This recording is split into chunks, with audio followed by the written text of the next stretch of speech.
सो chapter के last topic की तरफ वो बढ़ते हैं जो कि हमारे पास है मोल्स एंड एवोगाड्रो नंबर। अच्छा, मोल्स और एवोगाड्रो नंबर पढ़ने से पहले हमारे पास कुछ वो बेसिक कॉन्सेप्ट्स हैं मोल्स से रिलेटेड, जिसमें हमारे पास एक मास था और मॉलिक्यूलर मास। हमने अभी तक ये वो डिस्कस किया था, ये लास्ट टॉपिक था इक्वेशन बैलेंसिंग। इक्वेशन बैलेंसिंग के अंदर हमारे पास सीक्वेंस थी कि हमने पहले ऑक्सीजन को देखा था और देन उसके बाद हमने दूसरे एलिमेंट्स को देख के उस चीज़ को बैलेंस किया था।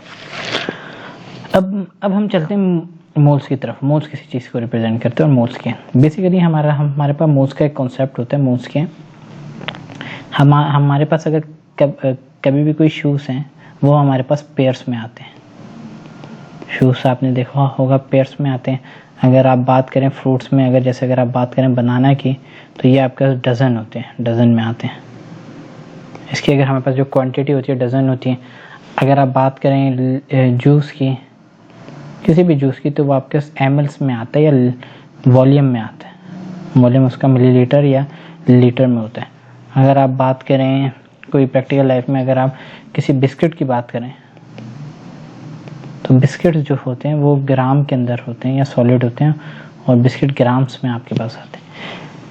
हमारे पास जितने भी मटेरियल्स होते हैं, जितने भी वो मैटर होते हैं, उसकी हमारे पास जो क्वांटिटीज होती हैं कुछ स्पेसिफिक यूनिट्स में होती हैं। हमारे पास जो एलिमेंट्स की क्वांटिटी होती है वो हम नंबर ऑफ मोल्स में हम वो रिप्रेजेंट करते हैं।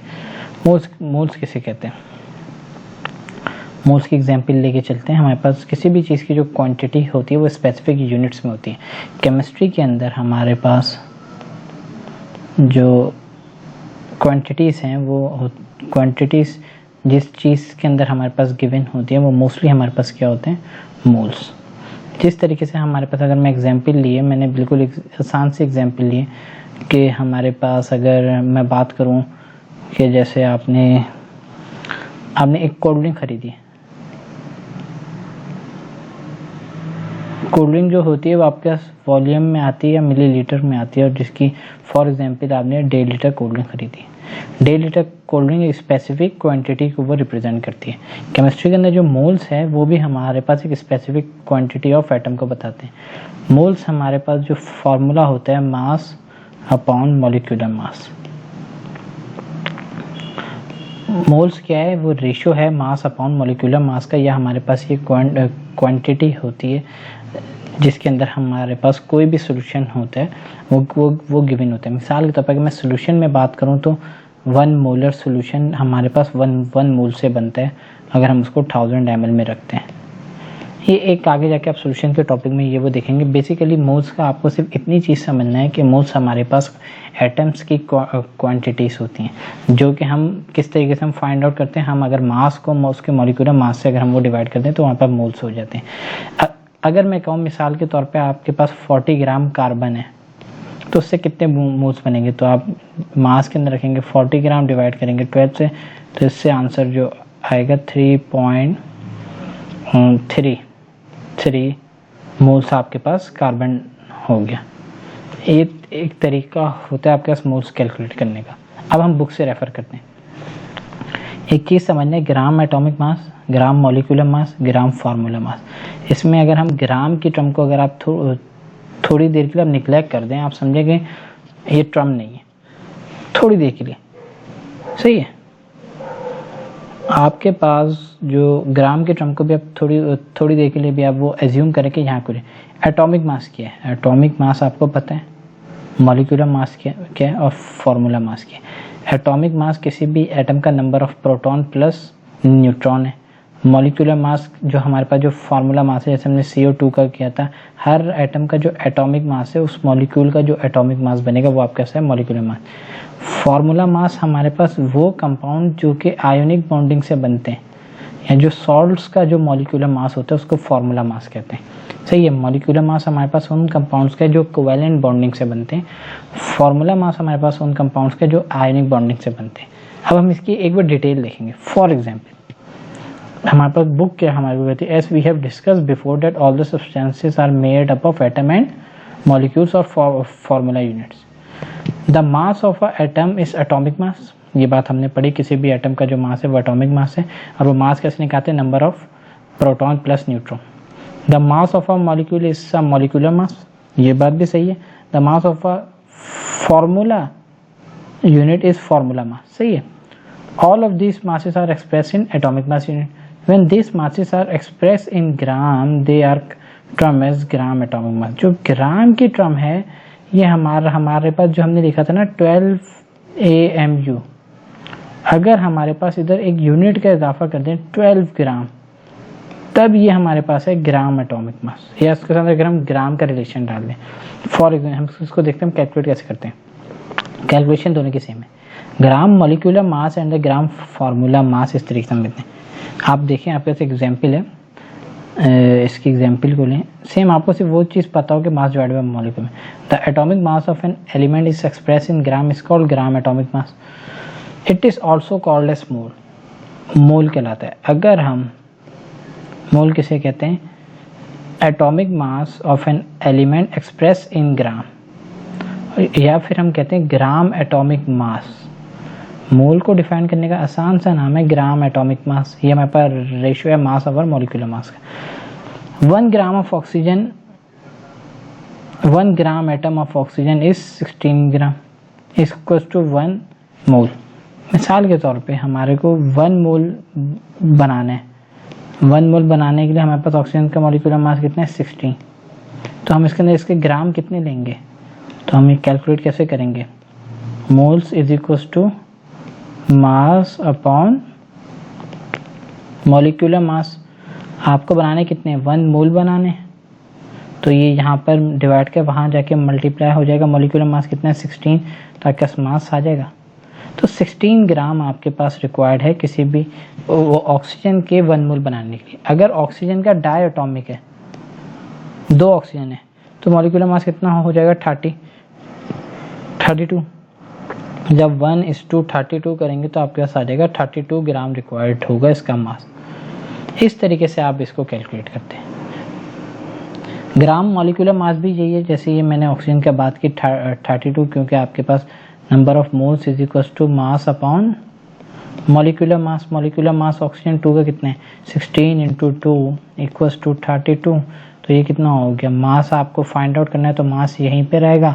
ये 32 है, यहाँ पर 1 बनाना है, तो ये क्या हो गया? ये 32 वहाँ जाके मल्टीप्लाई हो गया. तो 32 is equals to mass 1 multiply by 32, 32 answer आता है. इस तरीके से हम तीनों में कैलकुलेट करते हैं. डायरेक्ट हम इसको कैलकुलेट करते हैं, बस हम इसके अंदर रिप्रेजेंटेशन देते हैं 1 मोल के हिसाब से. सही. अब मोल क्या है? मोल को पढ़ना जरूरी है. The atomic mass, the molecular mass and the formula mass of a substance express in a gram atomic mass is known as mole. वो हमारे पास एटॉमिक मास जो कि हम ग्राम एटॉमिक मास में करें वो हमारे पास क्या होता है? 1 मोल. 1 मोल ऑफ कार्बन हमारे पास किसके बराबर होता है? 12 ग्राम. 1 मोल ऑफ ऑक्सीजन हमारे पास किसके बराबर होगा? 16 ग्राम. ये हमने भी कैलकुलेशन की. हमने ये देखा मोल्स का, हमने फार्मूला देखा था मास अपॉन मॉलिक्यूलर मास. मैंने कहा अगर मेरे पास 1 मोल निकालना है कार्बन के केस में तो कितना मास होगा? ये मॉलिक्यूलर मास कार्बन का कितना है? 12. पीरियोडिक टेबल से देखेंगे 1 multiply by 12 is equals to mass आ गया. तो ये हमारे पास आ गया 12 ग्राम. एक चीज़ को समझना ज़रूरी है कि अगर कोई चीज़ मेरे पास, जो चीज़ मैं कर रहा हूँ, जैसे मोल्स जो का मैंने बताया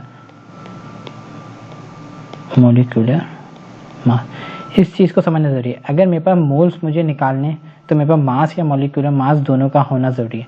मॉलिक्यूलर मास मुझे कहाँ से मिला? पीरियोडिक टेबल से. मास मेरे पास गिवन होगा.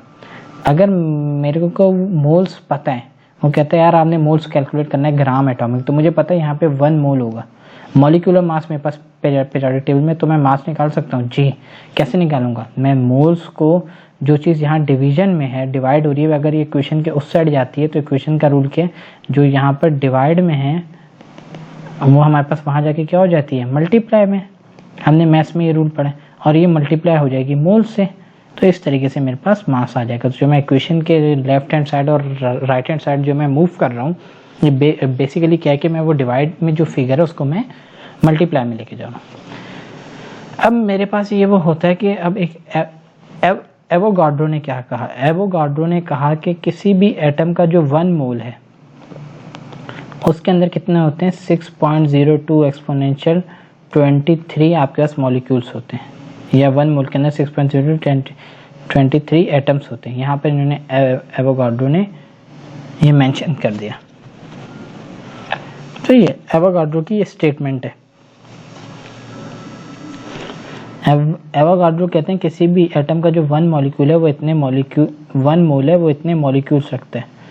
अब आपके पास एक और चीज़ आ गई, आप मोल से नंबर ऑफ मॉलिक्यूल्स भी निकाल सकते हैं। अगर मैं कहूँ आपके पास 2 मोल्स हैं तो आप क्या करेंगे, आप 6.02 एक्सपोनेंशियल 23 को मल्टीप्लाई कर देंगे 2 से। मैं कहता हूँ प्लस 0.5 मोल्स हैं तो आप इससे इसकी वैल्यू निकाल सकते हैं, 6.02 एक्सपोनेंशियल 23 मल्टीप्लाई बाय 0.5। अब मैं आपको कहता हूँ कि आपका मोल्स गिवन नहीं है तो आप कैसे मोल्स निकालेंगे। आप कहोगे यार मैं मोल्स तो निकाल सकता हूँ किस फार्मूले से, मास अपॉन मॉलिक्यूलर मास से।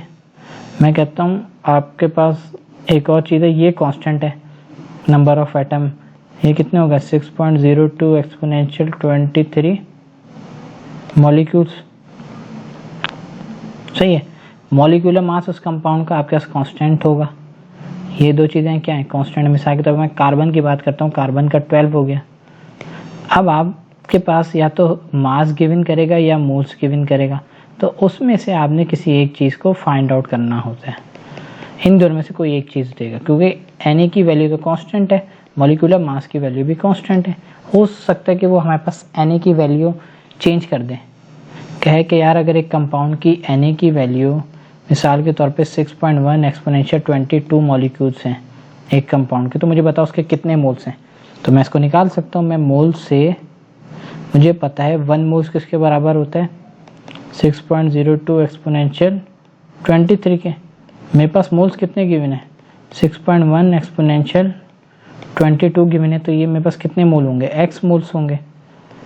जब मैं इसको क्रॉस मल्टीप्लाई करूँगा तो मेरे पास ये आंसर आ जाएगा 6.1 एक्सपोनेंशियल 22 डिवाइडेड बाय 6.02 एक्सपोनेंशियल 23। तो मेरे पास x का आंसर आ जाएगा जो कि 1 से कम होगा, वो 0 पॉइंट समथिंग करके। अगर मैं इसको कैलकुलेट करूँ तो 0.1 मोल्स इसका आंसर होगा अप्रॉक्सीमेट। तो आप इस तरीके से मोल्स को कैलकुलेट कर सकते हैं। इस चीज़ को आप वो रिवाइज करें। अब हम ये वो देखते हैं किस तरीके से इसको कैलकुलेशन होती है। फॉर एग्जाम्पल 1.5 है, calculate the number of moles in 40 gram of Na। हमारे पास इसके मोल्स निकालने, मोल्स का फार्मूला क्या है, mass divided by molecular mass. Sodium का मॉलिक्यूलर मास कितना है 23, 40 divided by 23 is equals to 1.7। Number of moles कितने हो गया 1.7। Second example, what is the mass of 4 moles. हमारे पास मास, मोल्स का फॉर्मूला क्या है, mass divided by molecular mass. अब इसने क्या है कि 4 मोल्स हैं तो 4 यहाँ रखा, मास हमारे को फाइंड आउट करना है तो मास इधर, और CO2 का मॉलिक्यूलर मास कितना है, कार्बन का है 12 इंटू 1 प्लस ऑक्सीजन का है 16 इंटू 2, 12 प्लस 32 44। तो ये क्या हो गया 44 वहाँ जाके मल्टीप्लाई होगा, 4 multiply by 44 is equal to 176। तो 176 ग्राम आपके पास आंसर आ जाएगा। इस तरीके से आपके पास मोल से मास निकलता है और मास से मोल। इस चीज़ को आप दोबारा रिवाइज करिएगा। जितनी प्रैक्टिस करेंगे केमिस्ट्री की उतनी आपके पास ये वो चीज़ें क्लियर होती हैं। एवोगाड्रो नंबर मैंने पढ़ा कि अगर किसी भी कंपाउंड के मेरे पास एक मोल है उसके अंदर हमारे पास 6.02 एक्सपोनेंशियल 23 मॉलिक्यूल होते हैं। मिसाल के तौर पे calculate the number of atoms present in 9.2 gram of calcium. हमारे पास 9.2 ग्राम कैल्शियम गिवन है, बताओ उसमें कितने हमारे पास नंबर ऑफ एटम है। नंबर ऑफ एटम्स का हमारे पास फार्मूला है आसान सा। हमारे पास अगर मैं बात करूं आपके पास मास का फार्मूला क्या है, मोल्स का मास डिवाइडेड बाय मॉलिक्यूलर मास, ये फार्मूला है। अगर मैं इसको मल्टीप्लाई कर दूं Na से तो ये मेरे पास क्या आ जाएगा, number of atoms. Number of atoms का फार्मूला यानी कि क्या हुआ, नंबर ऑफ एटम्स किसके बराबर है, ये हमारे पास एक आसान सा फार्मूला बनाएंगे। नंबर ऑफ एटम्स बराबर है number of moles multiply by Na। Na हमारे पास क्या है, कांस्टेंट है 6.02 एक्सपोनेंशियल 23। नंबर ऑफ मोल्स किसके बराबर है, मास डिवाइडेड बाय मॉलिक्यूलर मास, हमने ये पढ़ा। तो हमारे पास नंबर ऑफ एटम्स आ जाएंगे, बिल्कुल आ जाएंगे। अब हमारे पास केस क्या था, केस हमने देखा 9.2 ग्राम है, 9.2 ग्राम है। मॉलिक्यूलर मास किसका, कैल्शियम का, पीरियोडिक टेबल में देखेंगे 40 होता है, ये हमारे को याद होता है। वैसे ये वैल्यूज ये गिवन करते हैं 40 मल्टीप्लाई बाय 6.02 एक्सपोनेंशियल 23। जब हम इसको सॉल्व करेंगे तो हमारे पास ये आ जाएगा 1.34 एक्सपोनेंशियल 23। तो यानी कि 9.2 ग्राम ऑफ कैल्शियम में हमारे पास नंबर ऑफ एटम कितने हैं, 1.3 एक्सपोनेंशियल 23 एटम्स हैं। इस तरीके से आप एवोगाड्रो नंबर की कैलकुलेशन करते हैं। एक और एग्जांपल है calculate the number of moles, number of molecule present in 8 gram of C6H12। अब आपसे कह रहे हैं कि आप मुझे नंबर ऑफ मोल्स भी बताओ और number of molecules. Number of moles का फॉर्मूला क्या है, mass divided by molecular mass. 8 gram mass given है, मॉलिक्यूलर मास इसका हम निकालेंगे C6H12O6, C6H12O6। कार्बन का कितना है 12 × 6 प्लस हाइड्रोजन का 1 × 12 प्लस ऑक्सीजन का कितना है 16 × 6। कार्बन का 6 हो गया 72 प्लस 12 प्लस 16 को 6 से मल्टीप्लाई करेंगे 180 96 हो गया। तो 96 के बाद में करेंगे 100 और 180 आपके पास क्या आ गया, मॉलिक्यूलर मास। अब अगर मैं इसको डिवाइड करता हूँ, 8 को डिवाइड करता हूँ 180 से, तो ये 0 से 0 ये हो गया 0.04 मोल्स हो गए। सही, ये मेरे पास मोल्स हो गए। मैंने मोल्स निकाल ली। जब मेरे पास नंबर ऑफ एटम्स का फार्मूला क्या था, मैं मोल्स को मल्टीप्लाई करूँ Na से, तो 0.04 मल्टीप्लाई बाय 6.02 एक्सपोनेंशियल 23। तो ये मेरे पास आ गया नंबर ऑफ एटम्स, ये नंबर ऑफ मॉलिक्यूल्स इतने होते हैं। इसको हम ऐसे भी लिख सकते हैं एक्सपोनेंशियल 23, या फिर हम इसको सिग्निफिकेंट फिगर में पॉइंट के बाद 0 लेते हैं। आपको ज़रूरत नहीं है, आप अगर ऐसे भी लिखें तो आंसर सही है और ऐसे भी लिखें तब भी सही है। इस तरीके से हम किसी भी चीज़ की कैलकुलेशन करते हैं, मोल्स और एवोगाड्रो नंबर की। Prove that the Avogadro number is related to a mole of any substance. Definitely हमारे पास ये इसको हमारे पास मोल जो है रिप्रेजेंट करता है। अगर मेरे पास 6.02 एक्सपोनेंशियल 23 एटम है, तब वो मेरे पास उस सिचुएशन में वो 1 मोल हमारे पास बनता है, ये कांस्टेंट है। Calculate the number of moles in 30 gram of H3O। Number moles का फॉर्मूला क्या है, mass divided by molecular mass. अब आपका मास गिवन है, मॉलिक्यूलर मास कैसे निकालेंगे, हाइड्रोजन कितना है 1 2 3, फॉस्फोरस का कितना, ऑक्सीजन का कितना, ऑक्सीजन का है 16 × 4, फॉस्फोरस का कितना है तकरीबन हमारे पास ये होता है 29 शायद। तो इस तरीके से आप करेंगे, इसको आप चेक करके खुद सॉल्व करें और इसका निकालें, ठीक है। ये आपके पास है कैलकुलेशंस। अब इसके बाद हमारा वो मज़ीद मोल्स की कैलकुलेशन है, उसको भी देखते हैं। मोल पार्टिकल कैलकुलेशन और मोल मोल्स की। यहाँ तक अगर कोई सवाल हो तो आप उसको वो डिस्कस कर लें। खैर, इसके अंदर हमारे पास जितनी भी चीज़ें एवोगाड्रो और इसकी, आपको सिर्फ एक चीज़ पता हो, मैं दोबारा बता दूँ। मोल्स हमारे पास किसके बराबर है, मास अपॉन मॉलिक्यूलर मास। और नंबर ऑफ एटम्स मेरे पास किसके बराबर हैं, अगर मैं नंबर ऑफ मोल्स को मल्टीप्लाई कर दूं Na क्या है, कांस्टेंट। Na की अगर मैं वैल्यू लिखना चाहूँ, Na is 6.02 exponential 23 atoms. n किसके बराबर हो गया, mass divided by molecular mass, तो मेरे पास फाइनल नंबर ऑफ एटम का जो फार्मूला बना, number of atoms equals to mass divided by molecular mass multiply by 6.02 exponential 23। तो इससे मेरे पास नंबर ऑफ एटम्स आ जाएंगे। मोल्स भी निकाल लूँगा, नंबर ऑफ एटम भी। तो ये एक, इसकी कोशिश करें, जितनी प्रैक्टिस करेंगे उतना आपके पास ये चीज़ें क्लियर होंगी। अच्छा, हमारे पास अब नेक्स्ट टॉपिक हम देखते हैं, मोल्स और पार्टिकल्स की कैलकुलेशन है। ये भी हमारे पास है, मोल्स मास कैलकुलेशन। मोल्स से मास कैसे निकालते हैं, मास से मोल्स कैसे निकालते हैं। हमारे पास क्या सीन है, in the all type of chemical calculation we have to calculate the number of moles and the number of particle of a substance. These calculation are based on moles. In the sequence of calculation, first moles calculate, then the number of particle. हमारे पास moles में मास calculation है। हमारे पास number of moles का formula क्या था, mass divided by molecular mass या atomic mass. In this calculation, we calculate the number of moles of a substance with the help of following equation. Number of moles N is equals to mass divided by molecular mass. We can calculate the mass of a substance with the given moles of a substance. अब हमारे पास अगर कोई कहता है कि आपने मास निकालना है तो आप मास कैसे निकालेंगे? मेरे पास फार्मूला क्या था? Mass divided by molecular mass. अब मुझे मास निकालना है तो ये यहाँ पर डिवाइड है, वहाँ जाके क्या हो जाएगा? मल्टीप्लाई। तो मेरे पास इक्वेशन में कैसे लिखूंगा? मास बराबर होता है number of moles multiply by molecular मास के। क्या किताब में भी यही फार्मूला है? हम देखते हैं। जो मास होता है बराबर होता है number of moles multiply by molar mass. Molar mass या मोलिकुलर मास सेम है। For example, a coin of a silver having 8.5 gram, calculate the number of mole. Silver का एक कॉइन है जिसका वजन ये है, हमारे पास मोल इसका फार्मूला क्या है? मास गिवन है, मॉलिक्यूलर मास सिल्वर का होता है 107, तो इसको डिवाइड करेंगे 0.069, बल्कि ये हो जाएगा 9, हम राउंड ऑफ करेंगे 0.07 मोल्स होते हैं। आप खुद भी कैलकुलेट करें, इसकी प्रैक्टिस करें। इसके अंदर आप कोशिश करें कि इसके अंदर 85 ग्राम के आप कैलकुलेट करें, 85 ग्राम से भी कैलकुलेट करें। सही है, मोल पार्टिकल कैलकुलेशन। अब मैंने नंबर ऑफ मोल्स पढ़ा था, तो ये हम वही फॉर्मूला जो इससे पहले एवोगाड्रो में। In this calculation we can calculate the number of moles of a substance in the given form of particle in the formula unit. For example, number of moles किसके बाद बताएं? Given number of particle divided by Avogadro number, given number of particle divided by Avogadro number. मिसाल के तौर पे मेरे पास formula क्या था नंबर ऑफ पार्टिकल्स का? नंबर ऑफ पार्टिकल्स मेरे पास किसके बराबर होता है? वो होता है मोल्स को जब मैं मल्टीप्लाई करता हूँ Na से।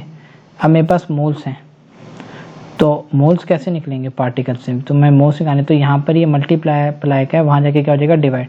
तो मोल्स हो जाएगा नंबर ऑफ पार्टिकल्स जितने अवेलेबल हैं उसको मैं डिवाइड कर दूंगा Na से। Na मेरे पास कांस्टेंट है 6.02 एक्सपोनेंशियल 23। तो इसका मेरे पास जो इससे जो फार्मूला बना, जो मोल्स का बना, आपके पास गिवन पार्टिकल कितने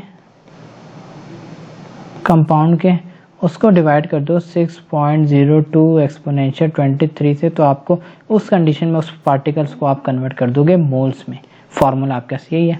for example, calculate the number of moles, calculate the number of particle in the 10 gram of H2SO4। For example, हमारे पास 10 ग्राम H2SO4 है, उसके मुझे नंबर मोल्स निकालने। मोल्स का फार्मूला क्या हो गया?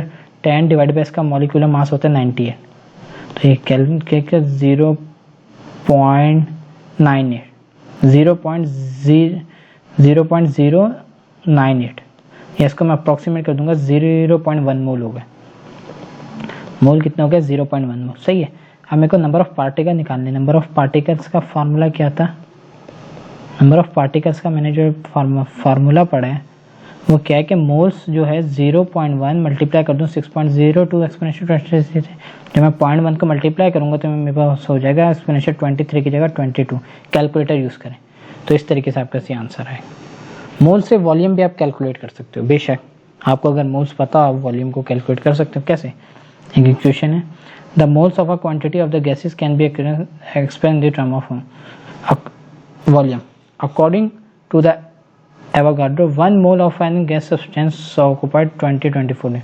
इसी तरह एवोगाड्रो ने कहा कि जो वॉल्यूम जो लेता है 1 मोल, वो कितना लेता है? 22.4 dm3 डेसीमीटर क्यूब। अब अगर मेरे पास किसी कंपाउंड का 1 मोल है तो उसका वॉल्यूम कितना होगा? 22.4 dm3। अगर मेरे पास का 0.1 होगा तो कितना होगा? x। मैं क्रॉस मल्टीप्लाई करूंगा और मैं उसके मैं कैलकुलेशन निकाल सकता हूँ। मिसाल के तौर पे, how many litre of carbon dioxide would be produce if 0.450 moles of monoxide react with excess oxygen. आपके पास ये पूछा गया है, इस चीज़ को समझना काफ़ी ज़रूरी है। आपके पास कहा गया है कि अगर कार्बन मोनोऑक्साइड को मैं ऑक्सीजन के साथ रिएक्ट कराऊंगा, कार्बन मोनोऑक्साइड है CO, जब मैं उसको रिएक्ट कराऊंगा ऑक्सीजन के साथ तो ये बनाएगा कार्बन डाइऑक्साइड। सबसे पहले इक्वेशन को बैलेंस करते हैं। यहाँ ऑक्सीजन कितने? 2 और 1 3, यहाँ कितने? 2। इसको मैं बढ़ा के कितना कर दिया? 4, तो मैं यहाँ 2 लगाता हूँ तो इक्वेशन मेरी क्या हो गई? बैलेंस हो गई। सही है। हमारे पास कार्बन मोनोऑक्साइड के मोल्स कितने एज्यूम किया है? इसके जो मोल्स हैं वो कितने? 0.45। सही है, ये यहाँ पर गिवन है। अब हमारे पास पता है कि 0.45 मोल्स हैं। अब आपके पास एक चीज़ है, आपने ये पढ़ा है कि आपका जो 1 मोल होता है वो किसके बराबर होता है, 22.4 dm³ के। अब आपके पास 0.45 मोल किसके बराबर होगा, x dm³ के। जब आप इसको मल्टीप्लाई करेंगे 1 into X is equal to 22.4 multiply by 0.45, तो आप देखें आपके पास आंसर क्या आता है, 22.45 मल्टीप्लाई बाय कैलकुलेटर 22.45 मल्टीप्लाई 10.1। इस केस में आपके पास जो होंगे 10.1 litre of carbon dioxide. Books के अंदर याद रखें मेथड बहुत कॉम्प्लेक्स करके देगा, हमारे पास आसान सा मेथड होता है। इस चीज़ को, ये जो मैंने मेथड यूज़ किया ये यूनिटरी मेथड है। यूनिटरी मेथड क्या होता है, आपको 1 मोल का अगर पता है, मिसाल के तौर पे 1 मोल जो है वो 22.4 dm³ है। dm³ की जगह आप लीटर याद रखना है, डेसीमीटर क्यूब और लीटर बराबर होते हैं। 1 मोल जो है 22.4 लीटर पे आता है। मेरे पास मोल्स कितने हैं, 0.45 मोल्स हैं। वो कितने लीटर पे आएंगे, आपको जो चीज़ मालूम नहीं आप समझ करें x लीटर पे आएंगे। आपने क्या लिख दिया, x। अब आप करेंगे क्रॉस मल्टीप्लाई, आप इसको इससे मल्टीप्लाई करें, इसको इससे। तो आपने जब 1 को मल्टीप्लाई किया x से और 22.4 को मल्टीप्लाई किया 0.45 से, तो x की वैल्यू कितनी आई, 22.45 को ये मल्टीप्लाई करें इससे और 1 को x से मल्टीप्लाई करेंगे तो 1 ही आएगा या x ही आएगा, तो x हो गया 10.1 dm³। dm³ का दूसरा नाम होता है लीटर। बुक्स के अंदर मेथड काफ़ी कॉम्प्लेक्स होता है, हम सिंपल यूनिटरी मेथड के जरिए हम चीज़ों को आसान करते हैं। इसीलिए कहा जाता है कि हमारे पास जो एक्सपीरियंस होता है, एक्सपीरियंस के जरिए हम चीज़ों को बिल्कुल सिंप्लीफाई कर देते हैं।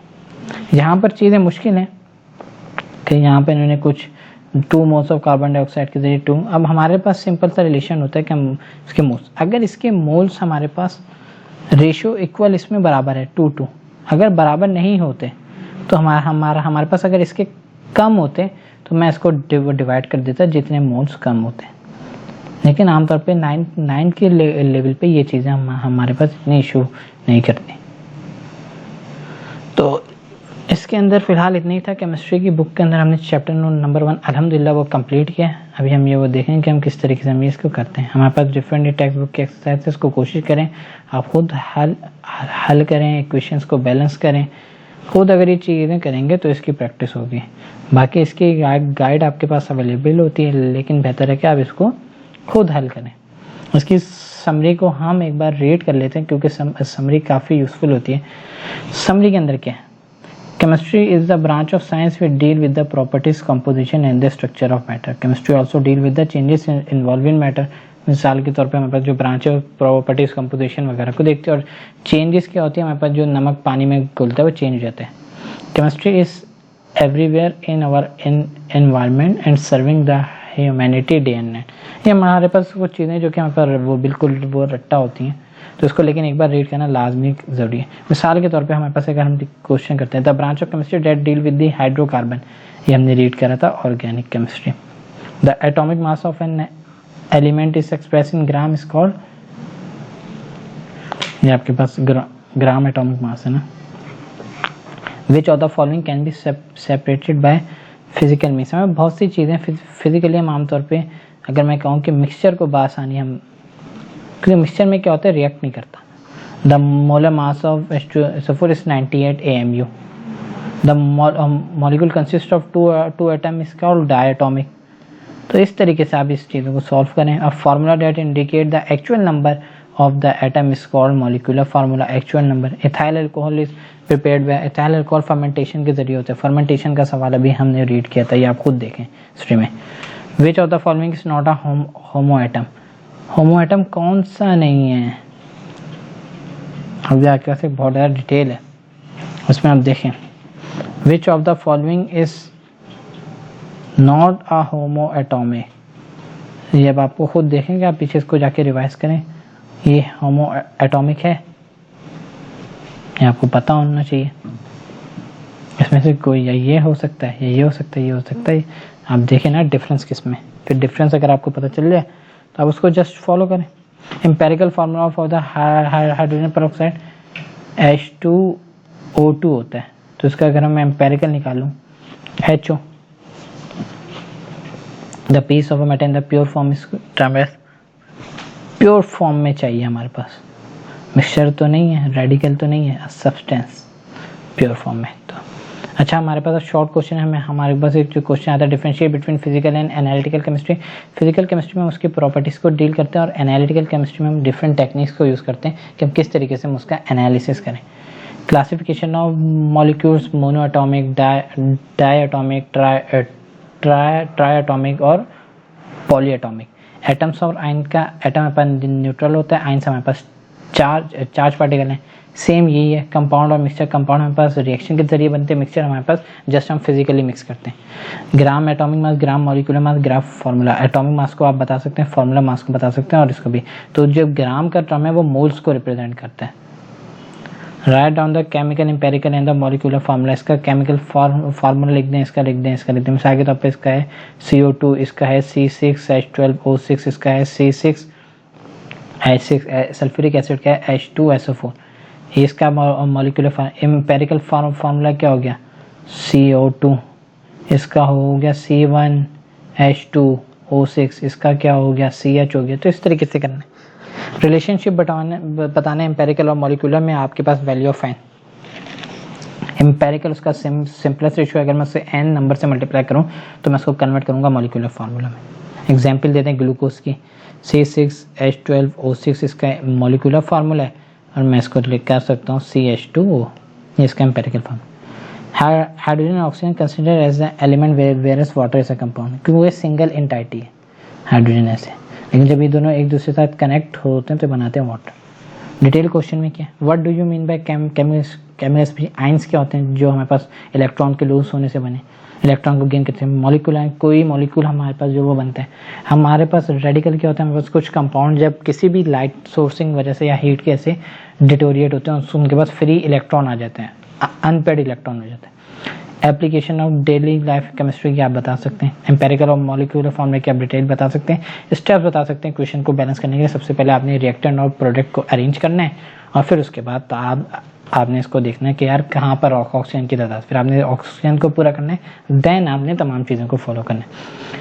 Name the branches of chemistry, सवाल आता है कि आप सबसे पहले केमिस्ट्री को डिफाइन करें और डिस्कस एनी 5 ब्रांचेस, कोई सी भी आप 5 ब्रांचेस को डिस्कस कर सकते हैं। न्यूमेरिकल का सेक्शन है। न्यूमेरिकल आपका आसान होता है, calculate the formula mass units, आप जस्ट इसके फार्मूला मास निकाल सकते हैं। इक्वेशन बैलेंस करने के लिए बिल्कुल आसान से तरीका, आप इक्वेशन को बैलेंस कर सकते हैं। ऑक्सीजन को बैलेंस करें, ऑक्सीजन बैलेंस है तो फिर आपके चीज़ें आमतौर पे बैलेंस होती है। ऑक्सीजन को बैलेंस करना हमारे पास फर्स्ट प्रायोरिटी होती है कि किसी भी इसके अंदर अगर मैं बात करूं, मिसाल के तौर पे आप इसको खुद प्रैक्टिस करें ऑक्सीजन को बैलेंस करके, और देखें कि आप कैसी होती हैं नहीं।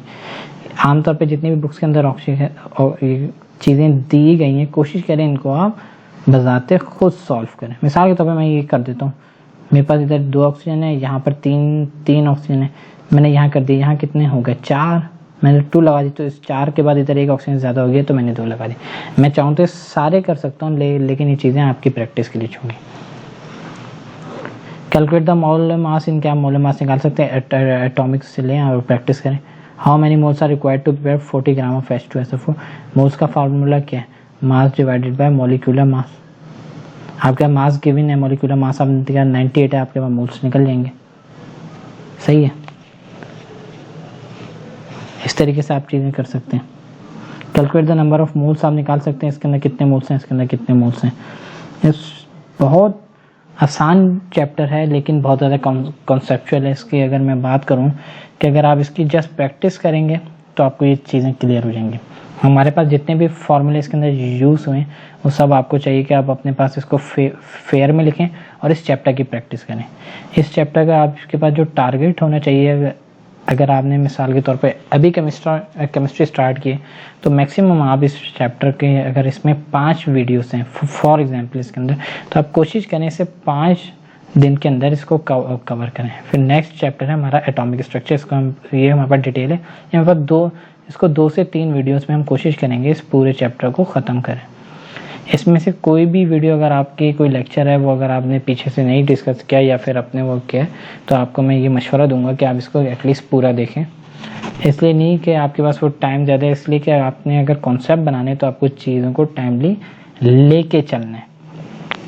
तो फिलहाल इस चैप्टर नंबर 1 के अंदर इतना ही है। हमने बुक से इसको कंप्लीट सॉल्व किया, बुक भी रीड की और कोशिश की है कि हमारे पास जितने भी फॉर्मूले सबको हमने डिफाइन किया। बुक के अंदर बहुत से टर्मिनोलॉजीज थी, वो भी हमने कवर अप किए।